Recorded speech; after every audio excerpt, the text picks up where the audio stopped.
Good morning. Thank you all for joining us for our February Lunch and Learn. I'm Carol Battle, and I manage the statewide wellness program through the Office of State Human Resources. Today, we're going to learn a lot about cholesterol and what exactly do those cholesterol numbers tell you. Not only that, but if your numbers are telling you something about your health, we will share with you what you can do to get those numbers where you want them to be. I ran across a CVS pharmacy ad and actually followed up on it. They're running a federally funded program focused on testing your heart health during the month of February. And it's completely free while the funding lasts.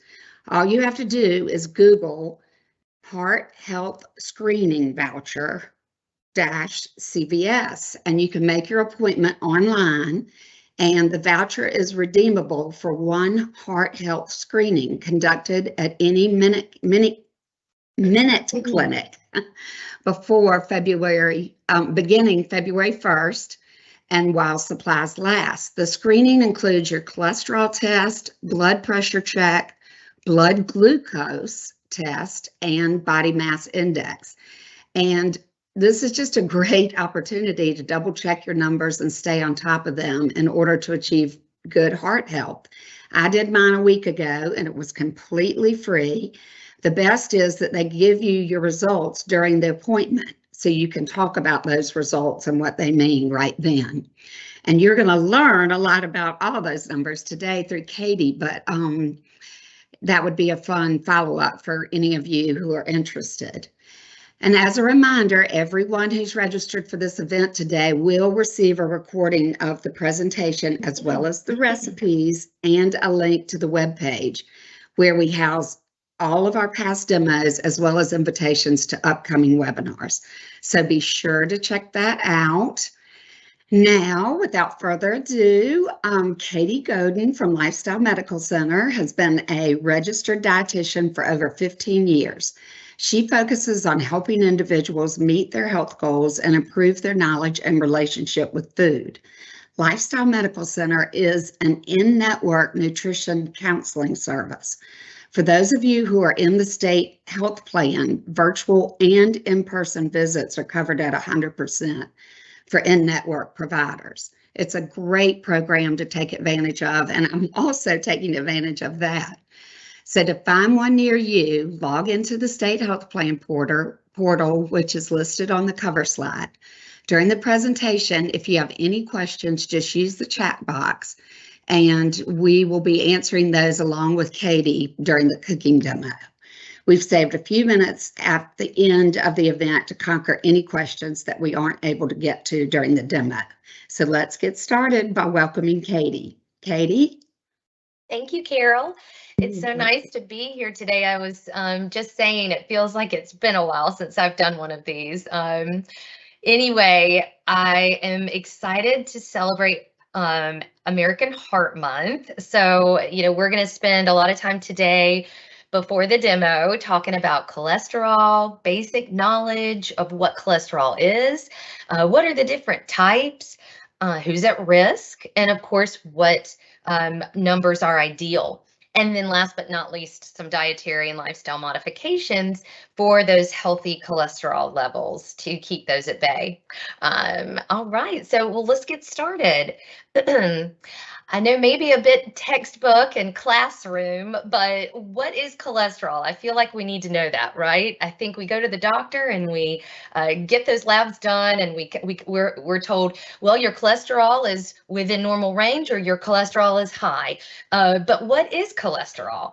So cholesterol is a waxy fat-like substance that's made in the liver, and it's found in the blood and in all cells of the body.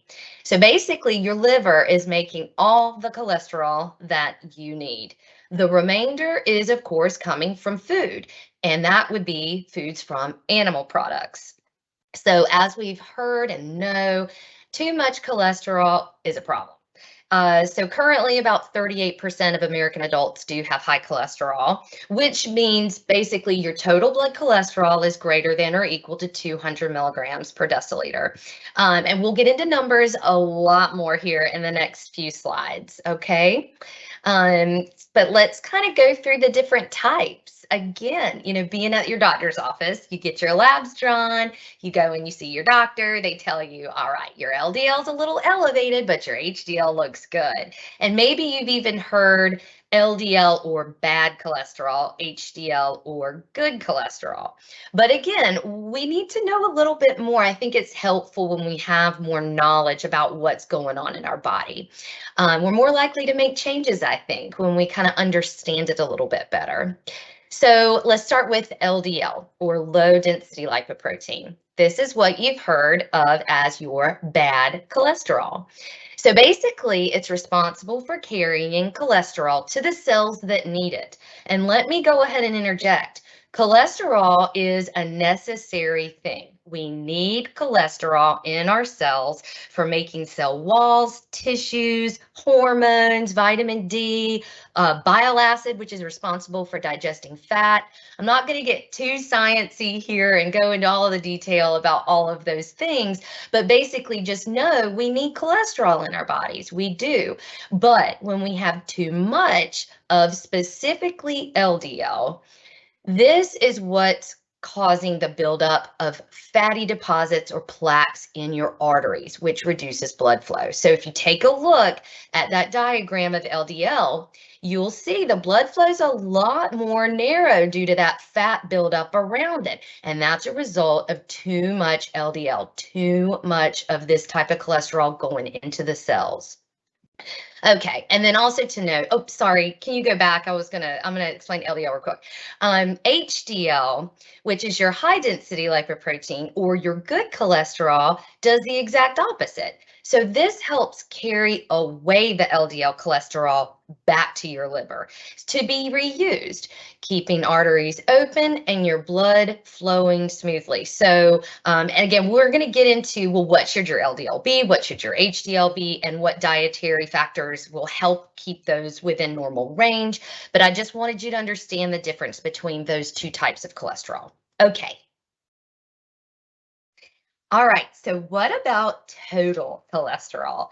So we know what HDL is, we know what LDL is. So total cholesterol must be HDL plus LDL, right? Well, actually, it is those two things, but it's also adding a little bit of your triglycerides, so about 20%. So I've got a little math problem to the right. I'll explain it. LDL plus your HDL plus a fifth of those triglycerides would equal your total cholesterol. So if LDL is 100, if HDL is 70, and your triglyceride is 150, we would take a fifth of that. So that would be 30 and add that to that HDL and LDL to get a total of 200. So that's how your total cholesterol is determined. Again, I'm going to get into what it should be in a minute, but just I think it's helpful to understand, well, how did they get that total cholesterol number? Okay. So what about triglycerides? That's the thing I mentioned there at the end. I've talked about total HDL and LDL, but what's the difference between your triglycerides and the cholesterol? So the way they're similar is that triglycerides and cholesterol are different types of lipids or fats that circulate in your blood. However, as I mentioned before, cholesterol is used to do things like build cells and certain hormones. It has certain functions like that. So for triglycerides, what happens when you eat, your body converts any calorie that it doesn't use into triglycerides, and those are stored in your fat cells. So basically, triglycerides are stored fat. The problem is when we have too much fat being stored, that can make our triglyceride levels too high. And so often what we find is that when our triglycerides are high, we're also seeing other things at play. It might be overweight, eating too many sweets, drinking too much alcohol, smoking. Maybe we're not active enough, or we have a diagnosis of diabetes with uncontrolled blood sugar levels, uncontrolled being the key there. So those are some things that would affect that triglyceride number. Okay. So let's get into your lipid panel testing. We have a little bit more information behind what all these things mean, which I think is helpful. But now we're going to go get our lipids looked at. What's the doctor going to look at? They're going to look at your total cholesterol. They're going to look at your HDL, your LDL, and triglycerides. I bet you could already guess that. And I did want to mention that we do test in-house at Lifestyle Medical Center within your first 2 visits. That's something that we value. I feel like with that information, we're able to guide those visits a lot more efficiently from the very beginning. And so it's really important that we have those numbers. And to note, you do need to be fasting for these tests. Reason is that if we are eating food that has fat, I bet you can guess it's going to make this lipid panel testing a bit skewed, because it's going to possibly create those values to be a lot higher than they would be if you were not fasting. So it's important that you're doing that. And of course, anytime you go to get testing done, they give you that information, how long to fast and all of that. And as Carol mentioned, which I thought was awesome, is at CVS, they're currently doing that free testing. And what I loved is that you're going to get your results on the spot right then and there. So yeah, definitely check that out if you don't know your numbers, haven't had them done yet, whether you want to schedule a visit with us at LMC or you want to just pop into a CVS. Yeah, I think that would be great. Okay, so all right, so let's get into the numbers a little bit. All right, so what are those desired lipid panel measurements? This is some brief info. I'm going to get into some more details here in a second. Basically, your cholesterol, that total cholesterol, we're looking at less than 200, okay? Now, let's say you come in and your cholesterol is 205. No, I mean, that's not going to raise any flags necessarily. We would look at other things going on, but just generally less than 200 is ideal. Triglycerides, ideal would be less than 150. LDL, ideal is less than 100. And then HDL, which is different, as you can see, there's a greater than symbol. We want HDL, as you can probably remember from the diagram I showed you a minute ago. You want there to be more HDL circulating in your blood because it keeps that cholesterol away from the cells, that LDL, that excess LDL away from the cells, and keeps that blood flow a lot more open. Okay, so we're going to take a further look at these numbers. There's lots of ranges. There's lots of if this, then that, specifically with LDL. So I think it's important to touch upon that. Okay, so let's first take a look at, if you want to go to the next slide, Kira, thank you. Let's look at total cholesterol. So again, 200 below desirable. 200 to 239 is that borderline high. Again, 205, right? We're not going to worry so much. If we're closer to that higher range, then yeah, we might want to take that into consideration. If there's any other risk factors going on, if there's dietary measures can probably take control of that number, but that depends. Some people, and I'll touch upon this for a second, may require medication to keep their levels within normal range. And that's okay. Okay, so bottom line is we want to make sure that those that we're staying aware, we're on top, we're preventative here. We want to know our numbers so that we can take the proper measures to keep them where they should be. And then 240 and above is considered high. Okay. Let's look at our LDL. This is the one that has, as you can see, there's a lot going on in this slide. So I'm going to break it down and kind of hit the high points here. Bottom line is it's more important for you to keep it low, meaning 70 or below.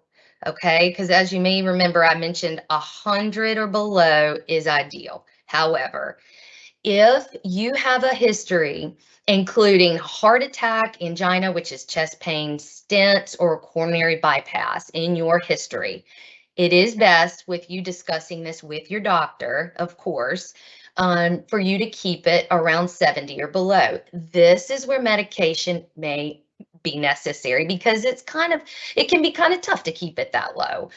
Depending on your age, as we get older, it becomes more challenging as well. But overall, for people who have no risk of coronary artery disease, or near optimal, uncomplicated, okay, you want to keep it below 100.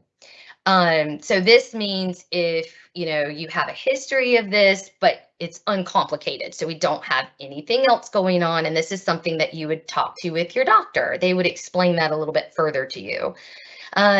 But if you are, relatively healthy, no coronary artery disease, keeping it between 100 to 129, they're coming to find is okay. So again, we have really nothing significant in our past medical history, heart health wise, no diabetes. If we come in with a LDL of 117, maybe it's not as bad because we've got other things that are showing optimal health. Maybe we're not as concerned. So anyway, just kind of wanted to explain that. And then this goes on, which you can read later, just to kind of give you, these are the numbers that, as they get higher and higher, you really want to consider taking dietary precautions, possible medication to get those within a more normal range. Okay, so let's look at HDL. This is the type of cholesterol or good cholesterol. Remember that we want to be higher. So 60 and above is best. This is basically what we want to strive for. HDL can be tricky to raise dietary wise. So we'll get into that in a second. But basically, if you're coming in, men and women are different. So I've given the ranges there between 40 to 59 and 50 for men, 50 to 59 for women is better, but best would be 60 and above. But what we want to try to avoid is see your HDL below 50 if you're a woman and below 40 if you're a man. Okay, so that's what we would want to be on the watch out for. All right, and then triglycerides. I mentioned before 150 is desirable. 150 to 199 is borderline high, and then once you get kind of higher, then that would be high and very high. Anything that's 200 above, we're wanting to kind of look at. Sometimes dietary modifications can correct it, supplementation, but medication may be required. Okay. So who's at risk? This is important. I mean, I feel like if you are someone that identifies with a risk factor after this presentation today, and you don't really have an idea of what your cholesterol number is, I would highly recommend you either pop into CVS, make an appointment at Lifestyle, one of the two, so that you can figure out where you fall. I know a lot of times I talk to people that are nervous to know. And I get that. I really do. I know sometimes feel like ignorance is bliss, right? But I do feel that some of this is just so important on that preventative side of things. Reducing your cholesterol can be as simple as losing 5% of your weight, which for some people would be 10 pounds over 12 weeks. Okay, so it's really important to know that there's a lot of dietary and lifestyle modifications, which we'll get into here in a second, that can really help those numbers and put you, at lower risk for heart attack and stroke. And so I think it's important to know. But basically, a risk factor would include a family history of high cholesterol or heart attack, someone that's directly, mother, father, somewhere right there within that direct line. Being overweight, maybe physically inactive, And I know sometimes a lot of this is something we can't help. I do want to throw that out there. Sometimes we can't help our physical ability, and that's okay. There's ways in which we can work through if you're not able to exercise and stuff like that. So I don't want you to feel like if that's something that you're not able to do, that we, can't work on other things. A diagnosis of diabetes, poor diet, which is really general, but really just kind of taking a look at the whole of your diet and recognizing I really don't get a fruit or a vegetable in most days. That would be a sign for me that maybe we're not getting enough micronutrients. And then cigarette smoking. Okay. A lot of words on this page, so I'm going to kind of condense it here. But bottom line, how often should you have your lipids checked? Every year. That's my stance. Research and things like that show that if you're a healthy adult, you've nothing, significant going on, every 4 to 6 years is fine. I think annually, if you're going to your primary care annually, which I'm a firm believer of for preventative health care, but getting your lipids checked every single year, why not? It's something that most likely is covered for preventative measures, and I think it's better to be in the know. But if you have high cholesterol, the other thing I want to mention is, and what we do at Lifestyle and what I feel most doctors and places are recommending, some places maybe not as strict as others, but if you have high cholesterol and you're actively working on making dietary and lifestyle changes to help bring those levels more within normal range, I would say go back and get them checked after 6 months. Sometimes that's very motivating for people to see the change that has occurred within just 6 months time frame, because you can see changes in your levels that fast. Okay. So let's get into maybe what you guys have been most curious about. Maybe you're familiar with the number side of things, or maybe now you're a little bit more, hopefully. But what do we do about it, dietary and lifestyle wise, if we have high cholesterol? Okay. So tips for lowering total cholesterol and LDL. And I do want to mention to you guys, I have 4 really good handouts that you will be going home with. If you're not, maybe you've already gotten them through email, or you'll get them after today. But I've got one titled Lipid Lowering Strategies, some healthy fat basics, some high fiber products to look for, because fiber is really important, as we'll get into in a second, and all about choosing oils, which I know has been in the past a really hot topic. So understanding those oils is really tricky. So I've got a handout on that as well. But anyway, some basic tips for lowering total cholesterol and LDL. So bottom line, limiting saturated fat and replacing your what we would call unhealthy fats with healthy or unsaturated fats is very important. And if you were coming to see me, I'm someone, and I feel like a lot of our dietitians are probably like this, but I'm someone who is all about adding to the picture here instead of come see me. Okay, well, you can't have this anymore. You can't have that anymore. You can't have that anymore.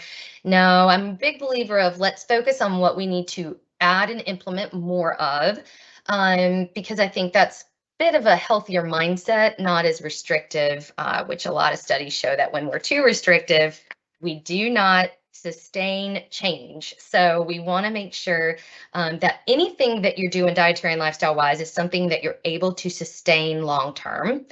But basically including more healthy fats like nuts and seeds and fish and avocado. I've got a picture here of some fruits and vegetables because that's going to give you more fiber. If you look beside that upper right there, that square, aim for at least 25 to 38 grams of dietary fiber each day.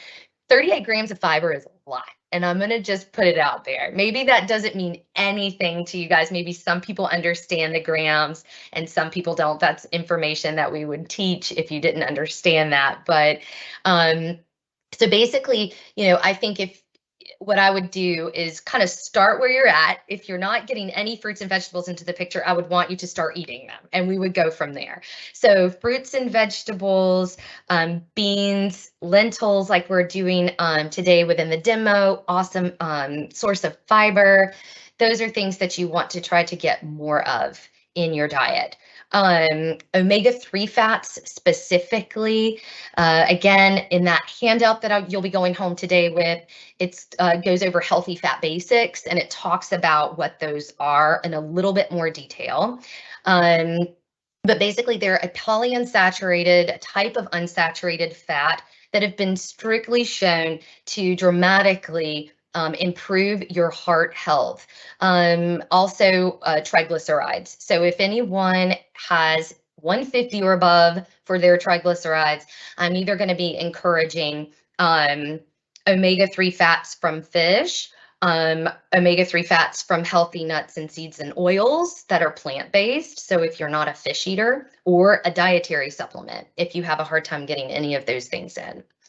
And then, believe it or not, we're going to try to cut back on any low fat, reduced fat, and fat free. I hope that everyone is on board with that. That has been shown over the past however many years at this point, 20 plus.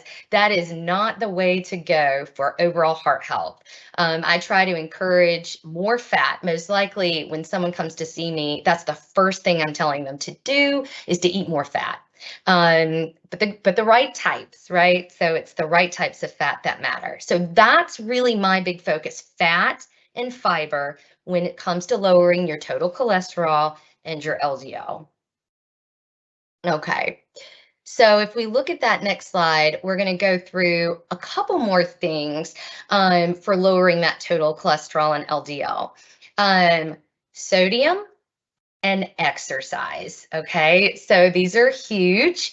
When it comes to other things, there's research that doesn't really correlate if we eat less salt, our cholesterol numbers go down.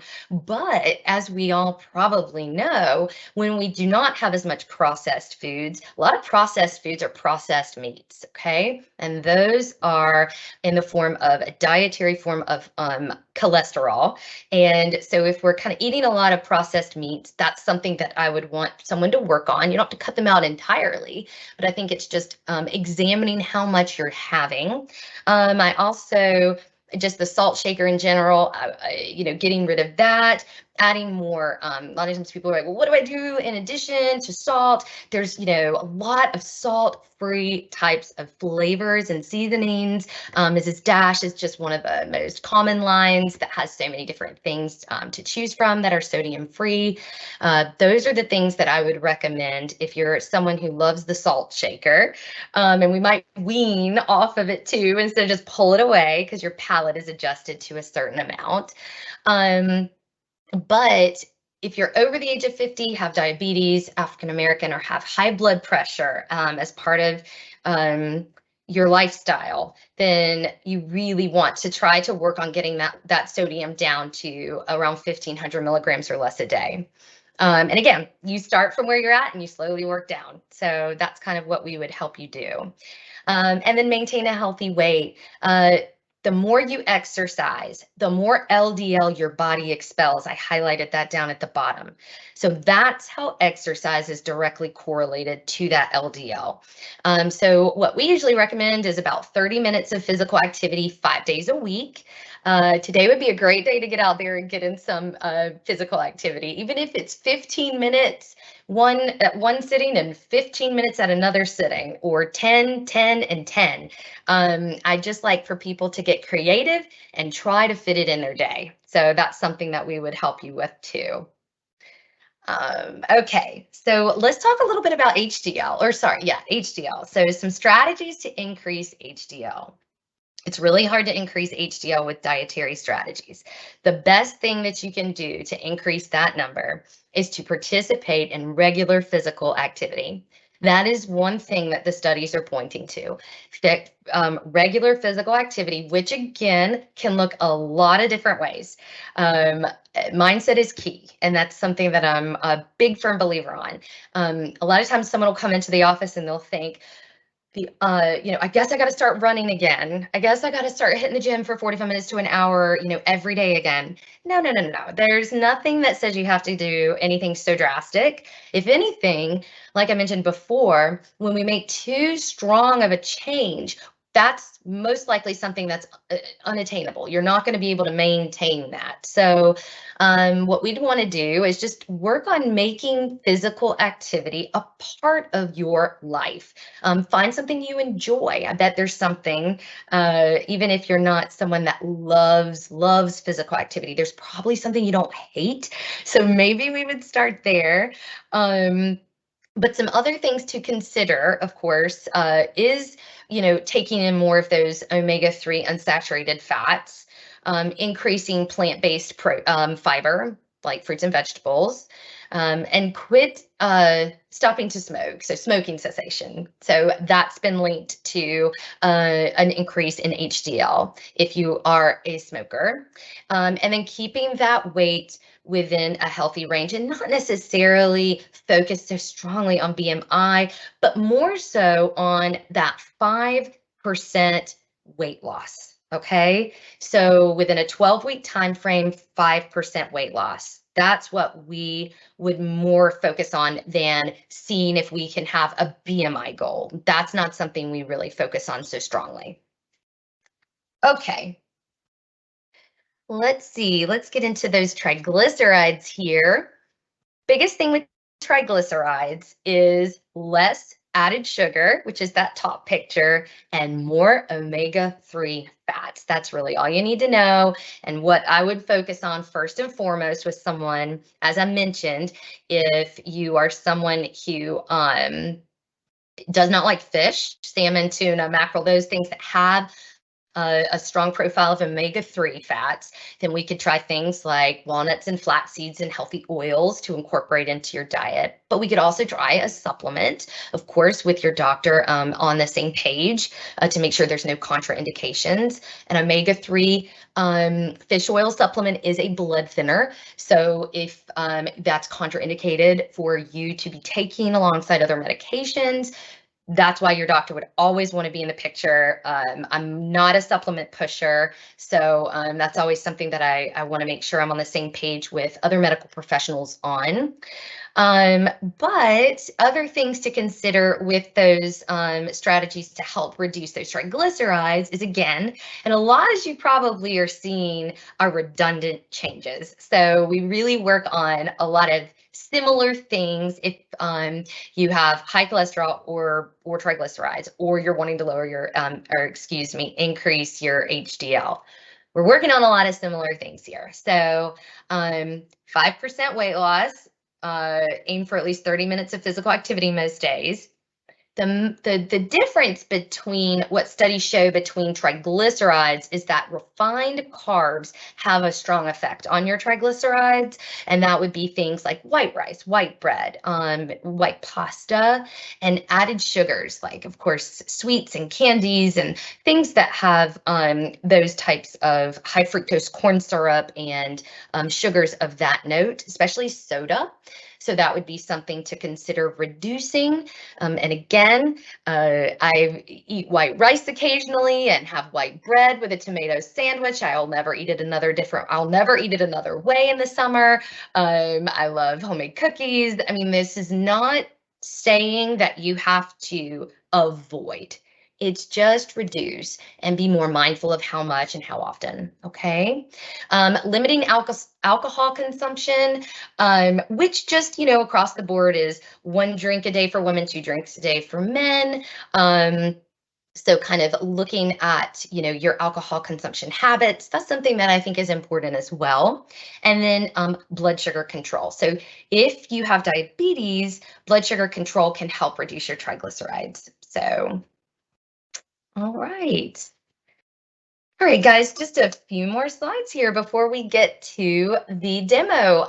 So I put this in here just to put it in perspective. This is just general breakdown of what fat does to your cholesterol, just to show you that trans fats are a double whammy. They increase LDL and increase HDL, and they are no bueno. I'm usually someone that's like, all foods are okay in moderation, but lots of trans fats in the diet, which is hydrogenated oils, hydrogenated vegetable oils, which you would find in products that are, it's a preservative, okay? So it would be in things like cookies and pastries and things like that.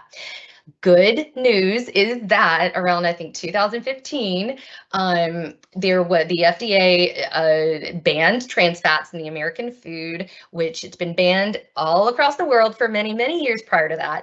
But finally, the US came on board, and I believe they gave them 3 years. So by 2018, now it could be lingering, but most of trans fats is out of the American diet foods, thank goodness. But saturated fats, what these do is they increase LDL, zero effect on HDL. Okay, so they're not lowering your HDL, but they're increasing that LDL, which we know we don't want to be high. And so then on the bottom, you'll see monounsaturated fats, like olive oil. Let me give you an example, which your Healthy Fats Basics will go over a lot of what the different types are too. But monounsaturated fats like olive oil decrease your LDL, no effect on HDL, okay? Now, the polyunsaturated fats coming from those omega-3s, that's why they're just the end-all be-all best type of fat that you can have, would be, they decrease your LDL and they, sorry, it should be increase HDL. That is a typo there. So apologize for that. They're a double whammy in the best possible way. So they decrease your LDL and they increase your HDL. So that's why we really, really want omega-3 healthy fats in your diet. Okay. All right, guys. So I talked about the handouts. These are the different handouts that you'll be getting. And let's go ahead and move on over to our lentil burgers. This is going to be that other way. So this is going to be our focus for today. What I'm going to start doing as I, get situated here is I'm going to toast some walnuts, okay? I don't know if you guys have the handout, the recipe handy, but one thing that it notes in there is adding to these lentil burgers is some toasted walnuts. So that's what I'm going to do first, and then I'm going to make my mixture, which is super quick, which is good. This is a really simple, healthy recipe. So I'm just going to turn my burner on here. When you toast walnuts, okay, so I've got about half a cup of some chopped up walnuts here, all right? So toast them dry. You don't need oil or anything like that. We're just going to toast them, turn them on like a medium heat, and we're just going to kind of slide them around. You do need to stay with them at all times, and for about a couple of minutes, just to toast them just slightly. I don't think that it's necessary for them to get, super toasted, but I think it must enhance the recipe flavor a little bit. So that's what we're going to do here first. I'm going to take a question here in just a second, but just to explain the importance of lentils. So lentils might be something that you guys haven't used, haven't cooked with, and I'll go over how to buy them, how to cook them here in a second, but they are a superfood. They are loaded with so many wonderful things: fiber, potassium, folate, but most importantly, these polyphenols, which are antioxidants. So they're just such a wonderful food that's also high in protein. A half a cup of these little guys are 10 grams of protein, which is the highest amount of protein in a bean or legume that you will find. So really good if you're vegetarian or vegan to get in some of that healthy plant-based protein. They're great for soups, to top on salads. You can use them for even like a vegan cauliflower lentil taco recipe. So they're fun and they're great for a veggie burger. So that's what we're going to be doing today. Any questions, Carol? I can take a couple while I'm doing this. Okay. So what about if you have a total cholesterol level of 240 and your HDL is 76? So the cholesterol is high, however, the HDL is good. I would say awesome for that awesome high HDL. That's great. What I would work on is, so if it's your total, let's look at triglycerides and let's look at LDL and let's look at, like we said, some of those other markers. Like, so if there would be a lot I would need to unpack here, which I don't know if this is the greatest time to do it, but I'll try to do it quick. So if the LDL is high, we're going to look at other risk factors. So that's what I was trying to mention before. So if you don't have any significant cardiovascular risk factors, then no coronary artery disease or anything like that. Remember, your HDL can be 100 to 129 and still be within a healthy range. So let's say their total cholesterol is the 230, I can't remember exactly, but 230, 240. Their LDL is 128. They have no coronary artery disease. Their HDL looks great, which is sometimes your HDL being high will affect your total cholesterol too. So that's another thing we would want to look at. Is it high because of that? Well, maybe that's not the biggest thing to worry about then. But then also remember, your total cholesterol, 30% of that is made up from your triglycerides. So we would want to look at your triglycerides. Is your triglycerides elevated? And then we would take all the things that we talked about just a minute ago with dietary considerations for those things that are elevated versus worrying so much about your HDL. Okay. I hope that helps. That's a fast-paced answer, but a good question. Yes, and when you were talking about cutting down on low fat and fat free, does that include skim milk, and is fat free plain Greek yogurt okay? That's a good question. So when we talk about fat-free, when we think about the fat-free craze that was back, in the 80s and whenever it all started to emerge, we're looking at processed cheeses and things like that, fat-free, because candy's fat-free. So, hey, it's fine, right? So I think it's what we're looking at. Now, when it comes to dairy products, a lot of times the fat content, if it can be on the lower side, is a good thing. So when it comes to dairy, yes, I would kind of go with a lower fat. But what we want to not be fearful of with fat is fat in general. Fat coming from fish, fat coming from oil, fat coming from nuts. A lot of times people see any fat and become nervous and fearful of that. So that's the kind of fat that I'm really referring to. So that's a good question. Okay. How are those lentils coming? Okay, good. So those were our nuts. All right, let me show them to you. Not too burnt, just a little toasting. I think it just brings out the flavor. So a couple of minutes and that's all. So it does not take a lot of time. Okay, so let me make sure we can see my pan okay, and let's get into this recipe. So first thing we're gonna do is I've got some garlic. Actually, I'm going to back it on up because I'm going to make my mixture and then move over to the pan. All right, guys, I have 1 clove of garlic. All right, so I have a clove of garlic, and all I'm going to do, it's asking to make a paste. I'm going to do it my own way, and you can make a paste if you want, but I find that just mincing it is completely fine. It does nothing different to the taste. Whenever I do a minced versus a paste. So anyway, this is my mincer. I don't know if you guys have these, but this is just my best friend when it comes to garlic. So I'm just going to kind of mince it in here into my little bowl. Just 1 clove. Okay. All right.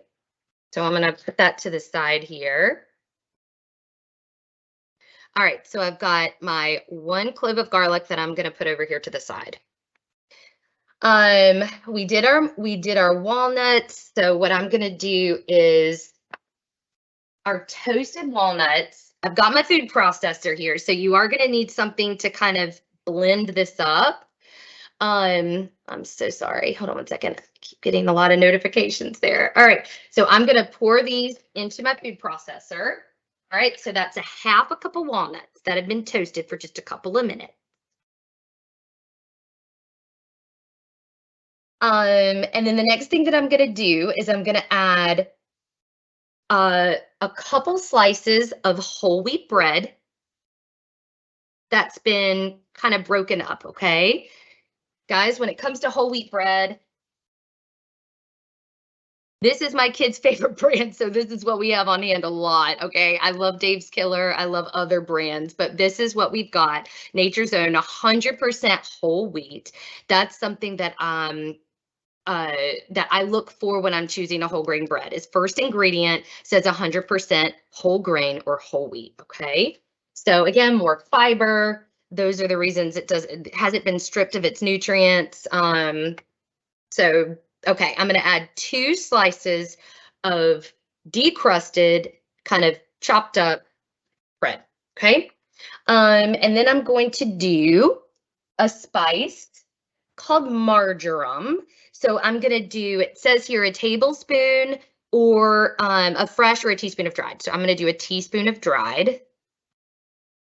Always okay to use dried herbs versus fresh, by the way, because I feel like a lot of times, depending on how much of it you're going to use versus what you've got available to you already, it just makes sense. So I'm going to add in a little bit of pepper here, 1/4 teaspoon of pepper, and a little bit of salt as well. It called for a little bit of salt. I always half the salt in anything that I do. So I just feel like a lot of times it's not even necessary. So I put an eighth a teaspoon of salt instead of a 1/4 teaspoon. And then we're going to add in our garlic. All right. So the first thing that this recipe wants you to do is make kind of a coarse breadcrumb mixture. And guys, as soon as I do this and make my burgers, and as I'm over here cooking, I can answer a bunch of questions. All right. So let me see. It's maybe a little hard to see, but I'm going to try my best here. So I'm going to pulse this up.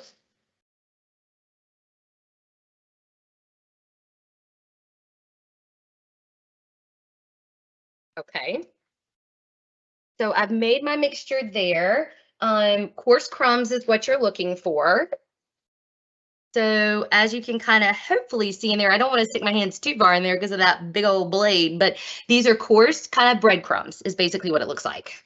And by the way, it smells awesome. It kind of smells like a garlicky bread, nutty yumminess. All right, so that's what it's smelling like. I wish you could smell it too. Next thing we're gonna do is we're gonna add the secret ingredient here, 1.5 cups, excuse me, 1.5 cups of rinsed and drained lentils. Let me show you guys what I used, because if you are near a Trader Joe's, you just got to get them this way. It's the best and easiest, okay? Otherwise, you can buy just canned lentils and rinse and drain them, okay? You can use them like this. If you want to go the dried bean route, that's fine too. This recipe shows you on the recipe exactly how to boil and cook and how long, and to do it that way. That's awesome as well. But I tend to go more the convenient route. So just because when you have children and all the things and you're working full time, I think we need a healthy convenience option, right? Okay, so we've got 1.5 cups of lentils I'm going to add to the picture here. And then let's see, last but not least, I've got a little bit of Worcestershire sauce, which, does anyone else get tongue twisted when they say that?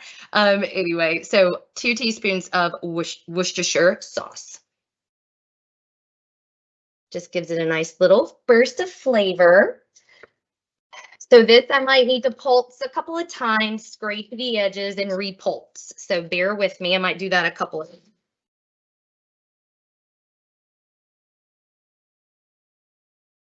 All right, so I'm just gonna take my cute little spatula that I got from the dollar store for Christmas. It's just perfect for scraping the sides and making sure that you get it all even. All right.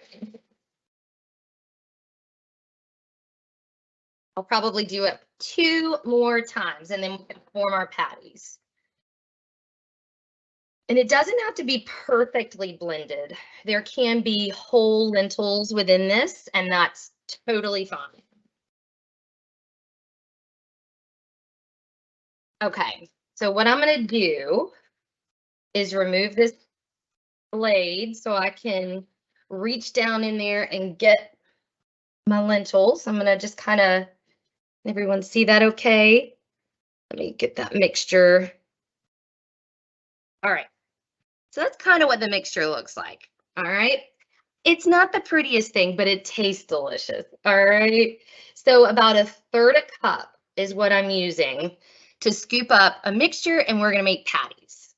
Okay. First thing I'm going to do is add a little bit of canola oil. Let me give you a little brief info on oil, canola specifically. So there's a lot of back and forth between is canola good, is canola bad. Canola oil is good in the sense that it is an unsaturated, healthy fat. The problem is that the way it's extracted can be done in such a strong chemical way that, because it's from a seed, so they have to extract the oil from a seed. And the way that sometimes it's easiest to mass produce is to do it through a chemical method, which overall, and with all the sciencey terms here that I'm not going to get right, but it doesn't make it as healthy of an oil as a result of that. The expeller pressed, which is what I have here, is extracted through a squeezing method, which makes it maybe a little bit more expensive, but this is a great brand, the Simple Truth organic brand at like Harris Teeter, Target. You can get a lot cheaper, okay? So, and you could use a different oil if you wanted to. You could use like an avocado oil or, something like that. So I'm going to pour just a little bit in the pan here. And this is how I just pick it up and move it all around. Let me make my patties here. Just show you how I'm going to do that. So just put it in my hand. Okay. And just like you would like a little hamburger patty. Katie, when you're talking about salt, salt is salt, but what's the Yes. difference with pink Himalayan salt? Is that a little Yeah. better or no? Same sodium content, more nutrients involved given where it's been extracted from. So a little bit more gosh, now off the top of my head, I'm not going to remember, all the different exact nutrients, but basically there's just a little bit more nutrient, micronutrients involved with that salt, but the same sodium content. So if you are looking to reduce your sodium, you still need to be mindful of Himalayan pink salt just as well. Okay. And with all these healthy diets, exercises, and healthy habits, this person's cholesterol is over 260. Mm-hmm. So what do you do about that? Is that genetics or? Yes, okay. That's genetics. And that's a really, really strong influence over your cholesterol. So I'm glad you brought that up. I mean, I mentioned a family history, but I didn't talk through it a whole lot. Let me show you guys what these are looking like. So you can see my little patties. I'm just putting them on the pan here on a medium heat. And I'm going to cook them for about 2 to 4 minutes and then flip them, okay? So this is a good time to talk. Yeah, but let's talk more about the family history. So that's where I'm saying, I have had really good friends in my field who, are aware and trying to eat healthy and do all the right things, and they still have to be on a cholesterol lowering medication due to such a strong family history. I've talked with doctors about this before in the past, and sometimes we need medicine to help us get to where we need to be. Sometimes like you mentioned, you do all the right things, and it's just like if you have thyroid disease, it's just like sometimes people with high blood pressure who exercise and keep their weight within normal range, sometimes we need blood pressure medication. So I think bottom line is to just make sure you're taking control of it in the way that's going to actually be effective at keeping your blood, your lipids within normal range. Okay. And why does cholesterol hit the Black community so hard? This person works out, walks, runs, doesn't eat a lot of fried food, eats the fruits and vegetables, etc. Right. Thoughts? Yes, so it's good question, and I don't have all the studies and research to you know, give that out exactly, which I can do and get and gather, but it's clearly a genetic component that's there. And why there's a genetic component that's so strong, I don't know. So I apologize for that. But yes, it's just like with anyone, who has that genetic factor, and it's just can't really understand, don't really know why, but it's just there. And so I think that again, it's just important, bottom line, to know what your numbers are and go from there. And if you're doing all the right things, and if you are still in need of some additional help, then I think it's just being okay and learning to kind of accept that. But that's a good question as well. So guys, I'm going to flip these burgers over because I know we've got, so, just to kind of mention, it's not that we're cooking these, right? So they're fully cooked. We just need to heat them through. So that's kind of what's going on right now. And you want to brown the edges a little bit, and it'll make them look a little prettier. And, you want them heated through. So that's kind of what I'm doing right now. I flipped them after 2 minutes. And then I'm going to cook them for, a few minutes longer, okay? And then I will show you how to eat them, all right? So what other questions do we have? So does it matter what kind of walnuts, or if you don't want to use walnuts, can you use other nuts? What would you recommend? I think the walnuts they chose just for their omega-3 fat composition, and because they blend and they're not super coarse. So I think that's why those were chosen, because they process very smoothly.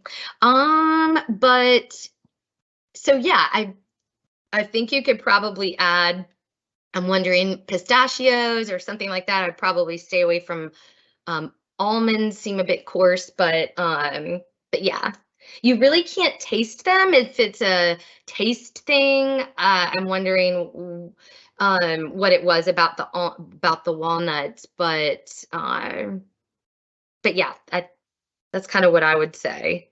Okay, and what's your thoughts on diet sodas relative to cholesterol? I don't know of anything other than blood sugar effect on diet sodas. So cholesterol, I don't know that there's a lot of linked studies between aspartame and cholesterol. But there's definitely linked studies between aspartame and high blood sugars.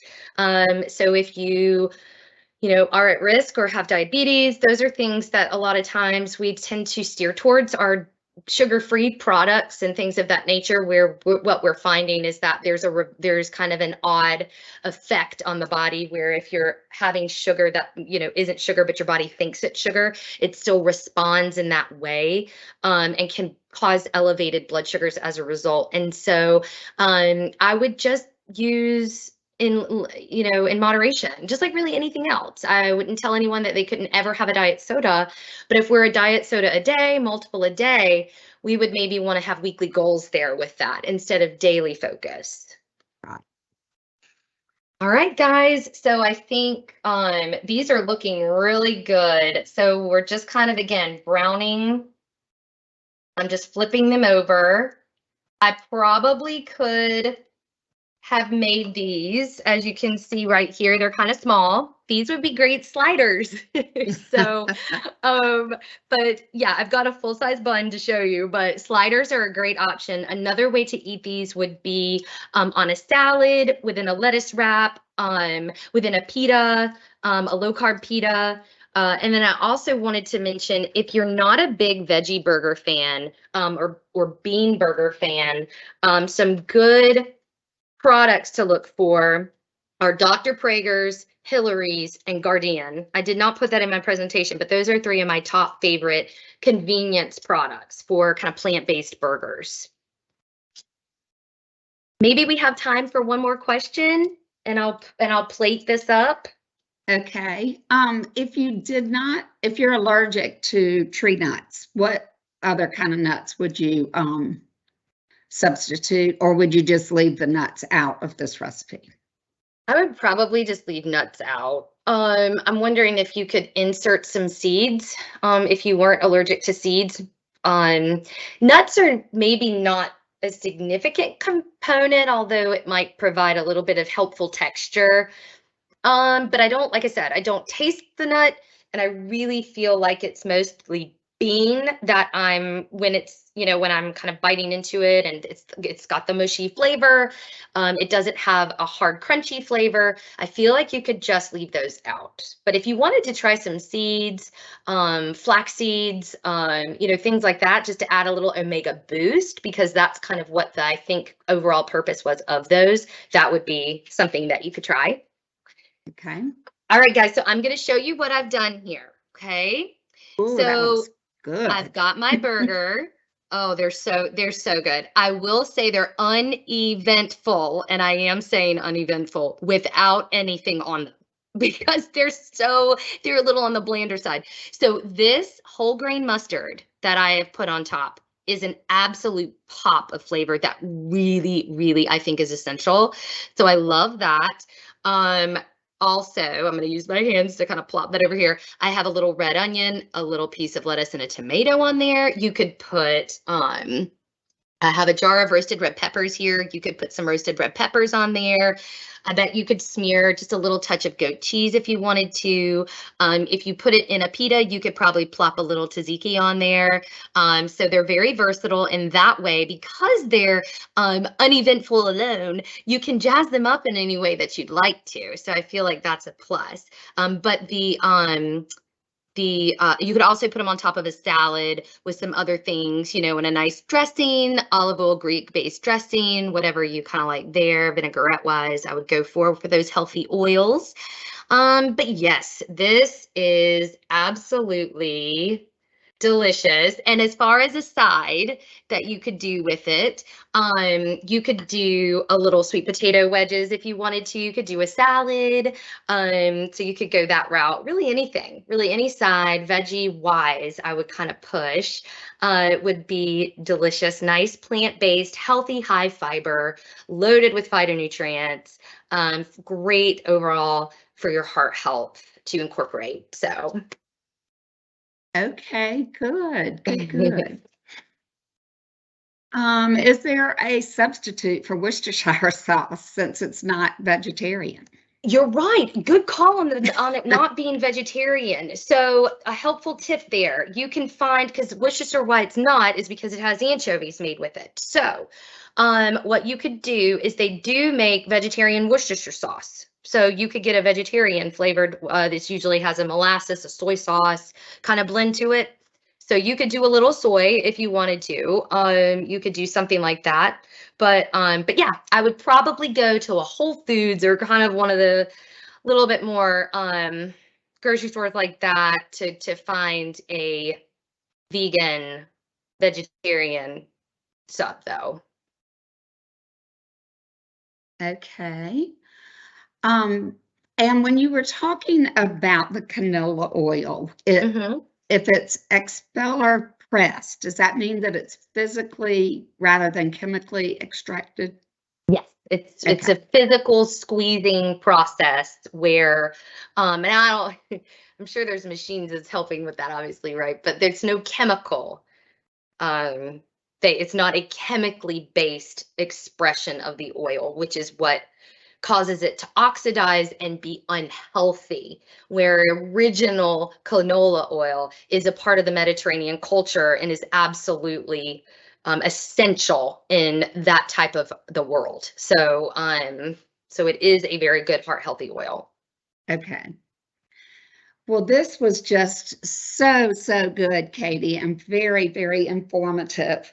A lot of information. I'm sorry for not being able to get to as many questions. So if there's any that didn't get answered that you want that I can help, answer and then submit back, I'm happy to do that. Okay. And to all of our attendees, I just want to remind you that Miles for Wellness registration is open now. and getting on some sort of an exercise or movement program, just to encourage you to move more than you typically do, is a great strategy for controlling your health all the way around, just managing good habits. So do think about registering a team for Miles for Wellness, because it's a free program that we offer with the state. As well, if you have specific questions about your personal situation, I just can't endorse enough meeting with a dietitian. And I'm doing it right now, and virtually. It's so simple and so valuable to get the information that is specific to your diet and your exercise routine and your cholesterol numbers. So anyway, take advantage of all these programs that the state has to offer. And thank y'all for attending. We do have another one in March. We actually have 2 coming up in March, so be on the lookout for those invitations. And one will be March 7th, and then the other one towards the end of March. So all of those are on our Worksite Wellness webinar page. And Katie, thank you once again for a fabulous session. You're welcome. Thank you, guys. I'll see you guys in March. Okay, thank you. Right. Bye-bye.